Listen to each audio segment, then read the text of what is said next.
Chapter 16. Samson escapes Gaza. Samson went to Gaza and saw there a prostitute and went in to her. It was told the Gazites, saying, "Samson is here." They surrounded him and laid wait for him all night in the gate of the city, and were quiet all the night, saying, "Let be until morning light, then we will kill him." Samson lay until midnight, and arose at midnight, and laid hold of the doors of the gate of the city, and the two posts, and plucked them up, bar and all, and put them on his shoulders, and carried them up to the top of the mountain that is before Hebron. Samson and Delilah. It came to pass afterward that he loved a woman in the valley of Sorek, whose name was Delilah.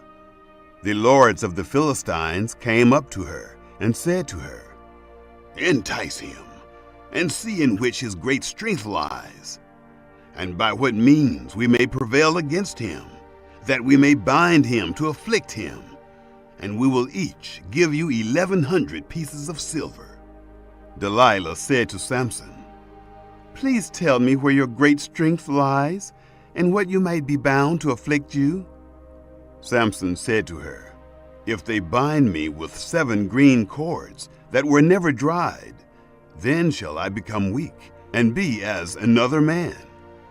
Then the lords of the Philistines brought up to her 7 green cords which had not been dried, and she bound him with them.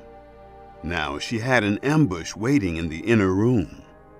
She said to him, "The Philistines are on you, Samson!" He broke the cords as a string of tow is broken when it touches the fire. So his strength was not known.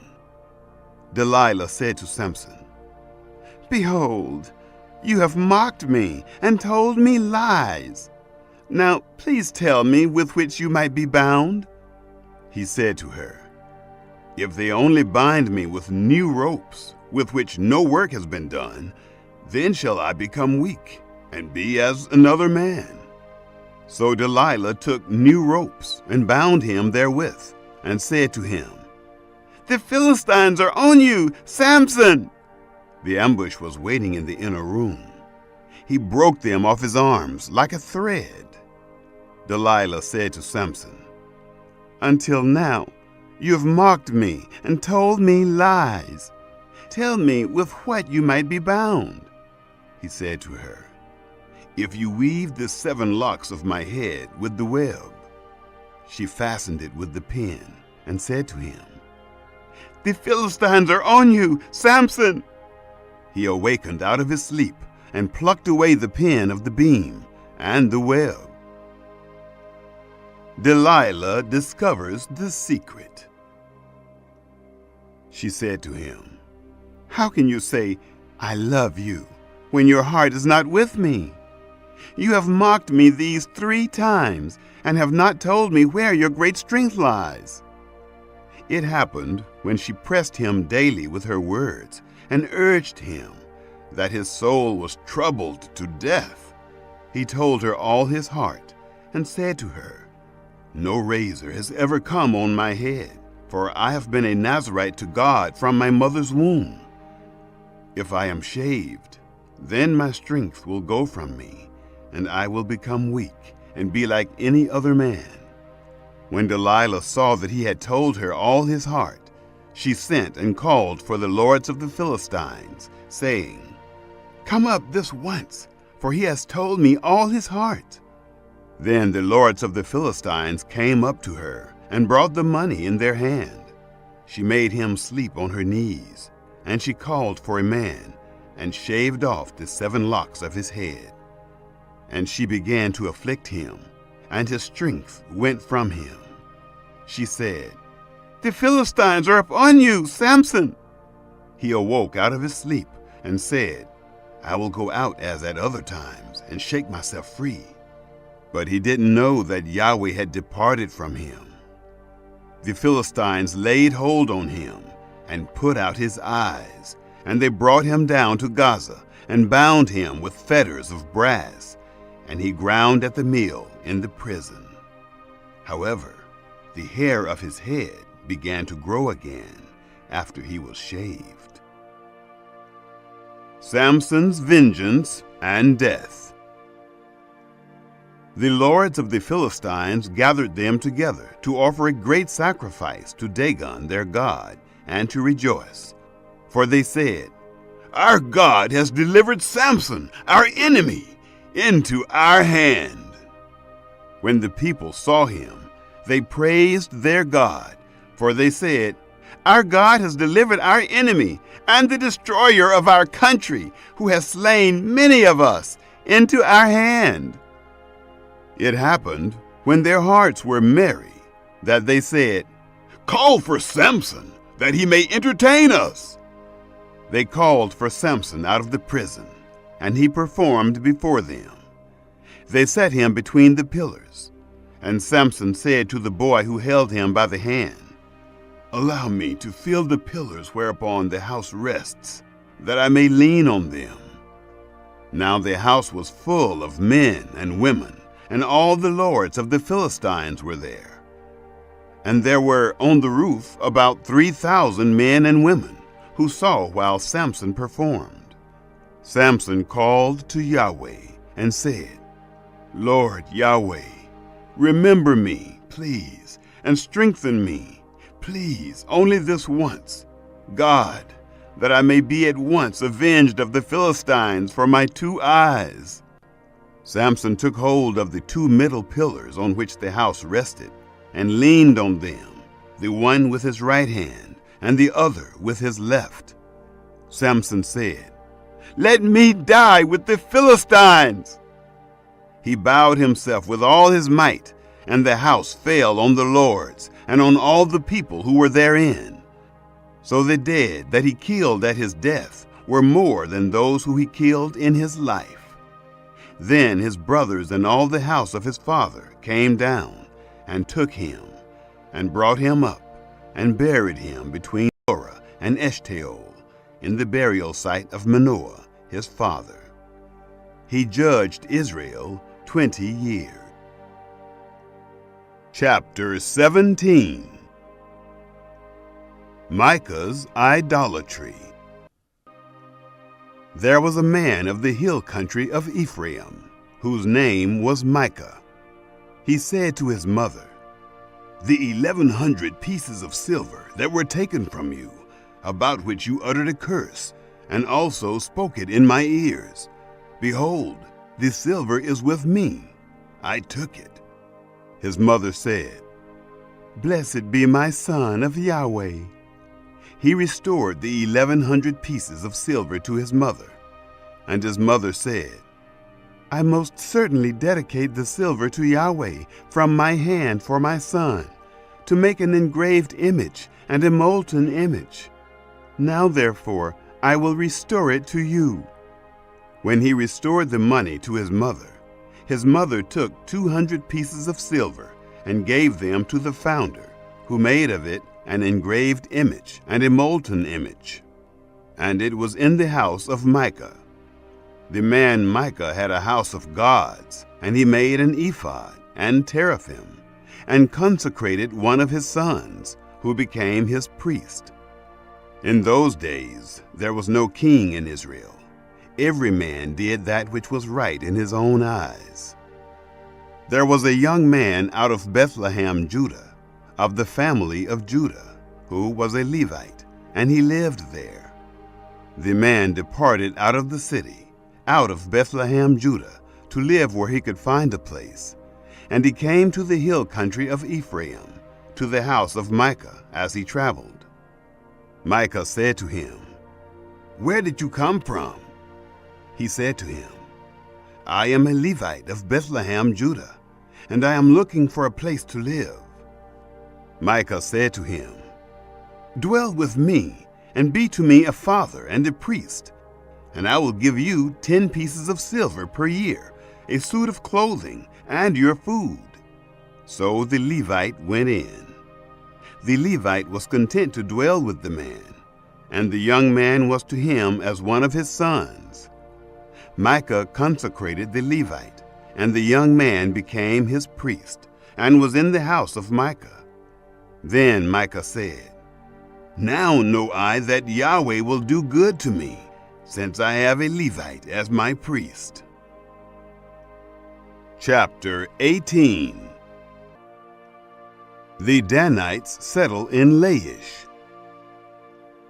In those days there was no king in Israel, and in those days the tribe of the Danites sought them an inheritance to dwell in.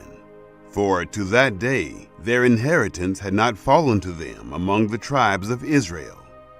The children of Dan sent of their family 5 men from their whole number, men of valor, from Zorah and from Eshtaol, to spy out the land and to search it. And they said to them, "Go, explore the land." They came to the hill country of Ephraim, to the house of Micah, and lodged there. When they were by the house of Micah, they knew the voice of the young man, the Levite, and they turned aside there and said to him, "Who brought you here? What do you do in this place? What do you have here?" He said to them, "Thus and thus has Micah dealt with me, and he has hired me, and I am become his priest." They said to him, "Please ask counsel of God, that we may know whether our way which we go shall be prosperous." The priest said to them, "Go in peace. Your way in which you go is before Yahweh." Then the 5 men departed, and came to Laish, and saw the people who were therein, how they lived in security, in the way of the Sidonians, quiet and secure. For there was none in the land possessing authority that might put them to shame in anything, and they were far from the Sidonians, and had no dealings with any man. They came to their brothers to Zorah and Eshtaol, and their brothers said to them, "What do you say?" They said, "Arise, and let us go up against them, for we have seen the land, and behold, it is very good. Do you stand still? Don't be slothful to go and to enter in to possess the land. When you go, you shall come to a secure people, and the land is large, for God has given it into your hand, a place where there is no want of anything that is in the earth." There set forth from there of the family of the Danites, out of Zorah and out of Eshtaol, 600 men girt with weapons of war. They went up and encamped in Kiriath-Jearim, in Judah. Therefore they called that place Mahaneh Dan to this day. Behold, it is behind Kiriath-Jearim. They passed there to the hill country of Ephraim, and came to the house of Micah.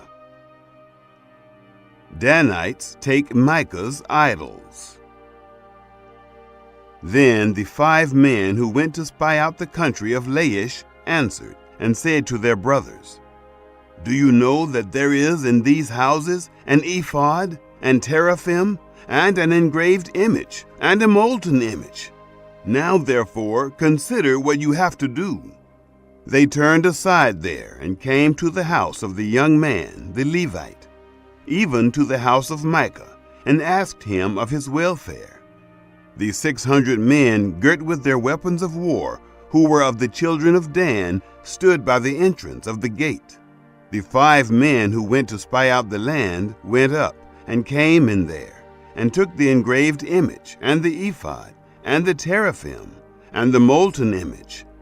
And the priest stood by the entrance of the gate with the 600 men girt with weapons of war.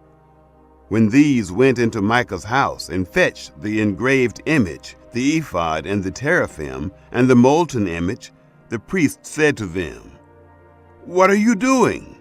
They said to him, "Hold your peace, put your hand on your mouth, and go with us, and be to us a father and a priest. Is it better for you to be priest to the house of one man, or to be priest to a tribe and a family in Israel?" The priest's heart was glad, And he took the ephod, and the teraphim, and the engraved image, and went in the midst of the people. So they turned and departed, and put the little ones and the livestock and the goods before them. When they were a good way from the house of Micah, the men who were in the houses near to Micah's house were gathered together, and overtook the children of Dan. They cried to the children of Dan. They turned their faces and said to Micah, "What ails you, that you come with such a company?" He said, "You have taken away my gods, which I made, and the priest, and have gone away, and what more do I have? How then do you say to me, 'What ails you?'" The children of Dan said to him, "Don't let your voice be heard among us, lest angry fellows fall on you, and you lose your life with the lives of your household." The children of Dan went their way, and when Micah saw that they were too strong for him, he turned and went back to his house. They took that which Micah had made, and the priest whom he had, and came to Laish, to a people quiet and secure, and struck them with the edge of the sword, and they burnt the city with fire. There was no deliverer, because it was far from Sidon, and they had no dealings with any man, and it was in the valley that lies by Beth-rehob. They built the city and lived therein.